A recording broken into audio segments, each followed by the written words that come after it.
Transmission de données logiques. 4. Transmission de données logiques. 4.1. Transmission parallèle. Supposons que nous voulons transmettre une information ou donnée relative à l'état de 4 interrupteurs sur une distance assez longue.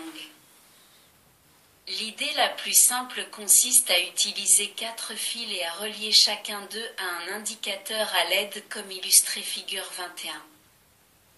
Cette solution est certainement la plus commode, de plus, elle a le mérite de la rapidité. En effet, l'état de chacune des LED indique immédiatement la position de l'interrupteur correspondant.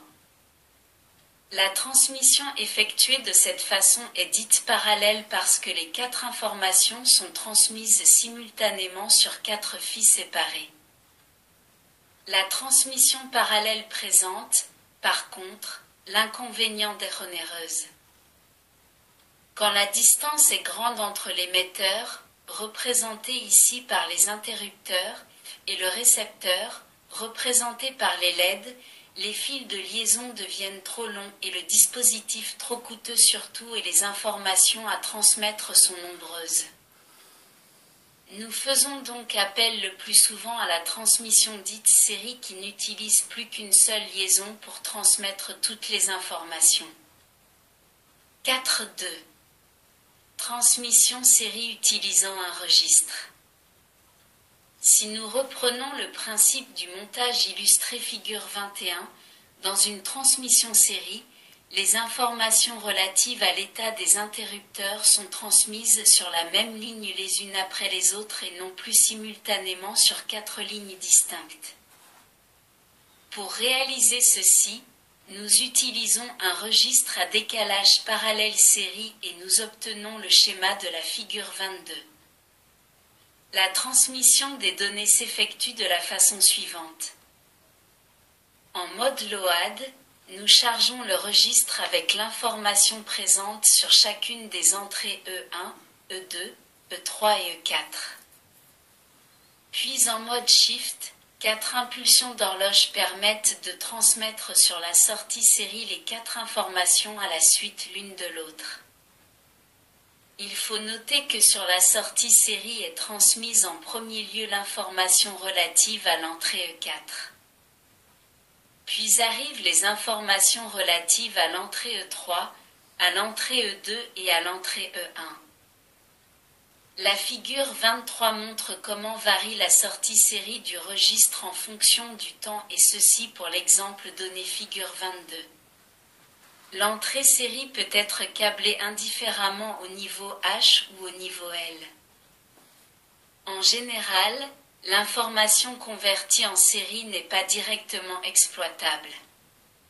En effet, la donnée relative à chaque interrupteur ne dure qu'une période d'horloge et il se pose donc un problème de stockage ou de mémorisation de la donnée. Il vient à l'idée d'utiliser à la réception un registre série parallèle qui a la fonction inverse du registre d'émission. Ce registre série parallèle est donc en mesure de restituer l'information sous la même forme qu'elle avait au départ. 4.3. Transmission série utilisant 2 registres. La figure 24 montre comment les registres d'émission et de réception sont connectés. La sortie série du registre parallèle série est reliée à travers la ligne de transmission à l'entrée série du registre série parallèle. Les impulsions d'horloge qui commandent ce dernier circuit peuvent être les mêmes que celles du premier registre. Elles sont alors transmises sur une autre ligne. Dans ce cas, la transmission est dite synchrone. Un seul générateur d'horloge est nécessaire comme le montre la figure 25. Si par contre, les 2 registres sont commandés par des signaux d'horloge différents, la transmission est dite asynchrone. Dans ce cas, le circuit récepteur dispose de son propre générateur d'horloge comme le montre la figure 26. Celui-ci est commandé par le signal transmis sur la ligne.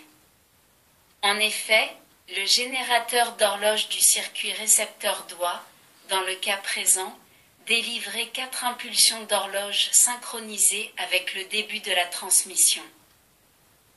L'avantage de la transmission asynchrone comparativement à la transmission synchrone est l'économie de la ligne qui transmet le signal d'horloge. 5. Registre à décalage rebouclé sur lui-même. 5.1. Registre parallèle, série rebouclée sur lui-même. Revenons au registre parallèle série de la figure 22. À chaque chargement, le circuit mémorise l'état des entrées parallèles E1, E2, E3 et E4, c'est-à-dire celui des interrupteurs. Lorsque nous appliquons des impulsions sur l'entrée clock, les informations enregistrées sont transmises à l'observateur placé près de la LED. Si cependant il n'y a aucune impulsion d'horloge, le registre garde en mémoire, tout du moins tant qu'il est alimenté, les informations avec lesquelles il a été chargé. Un registre peut donc constituer une mémoire de plusieurs bits, 4 dans le cas de la figure 22. Il y a cependant un inconvénient lorsque nous effectuons des décalages pour transmettre les informations à la LED. En effet, au fur et à mesure que les informations se décalent, celle présente à la sortie du registre est perdue. Donc au bout de 5 impulsions, les 4 informations sont perdues. Si nous ne désirons pas conserver les informations ou si à l'arrivée il y a un registre qui les mémorise, il n'y a pas de problème. Par contre, si nous désirons qu'elles ne soient pas perdues, il faut réaliser le montage de la figure 27. La sortie du registre se trouve reliée à son entrée.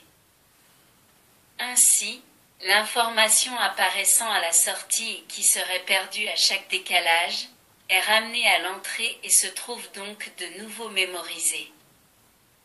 Nous disons, dans ce cas, que le registre ainsi câblé effectue une rotation à droite de son contenu. Pour illustrer ce mode de fonctionnement, supposons que le registre parallèle série en question soit chargé avec la donnée 0011. Représentons chaque bascule par un carré à l'intérieur duquel est inscrit son état, 0 ou 1. La figure 28 montre l'évolution du contenu du registre après chaque impulsion d'horloge. Nous constatons qu'après 4 impulsions d'horloge, le registre a retrouvé le contenu qu'il avait juste après le chargement. La rotation à droite du contenu d'un registre peut également être effectuée à l'aide d'un registre série-série. 5.2. Registre série-série rebouclé sur lui-même. La figure 29 montre un registre série-série rebouclé sur lui-même à travers un réseau combinatoire analogue à celui de la figure 16.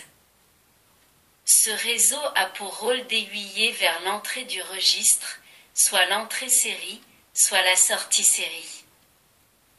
Nous trouvons une nouvelle entrée de commande appelée entrée de rebouclage. Lorsque celle-ci est au niveau H, l'entrée série se trouve reliée à l'entrée du registre à travers le réseau. Le circuit se comporte alors comme un registre série-série normal. Les données présentes à l'entrée série se décalent à droite d'un cran à chaque impulsion d'horloge. Lorsque l'entrée de rebouclage est au niveau L, c'est par contre la sortie série du registre qui se trouve reliée à l'entrée du registre à travers le réseau. Le circuit se comporte donc comme un registre à décalage rebouclé sur lui-même. Il effectue donc une rotation à droite de son contenu à chaque impulsion d'horloge.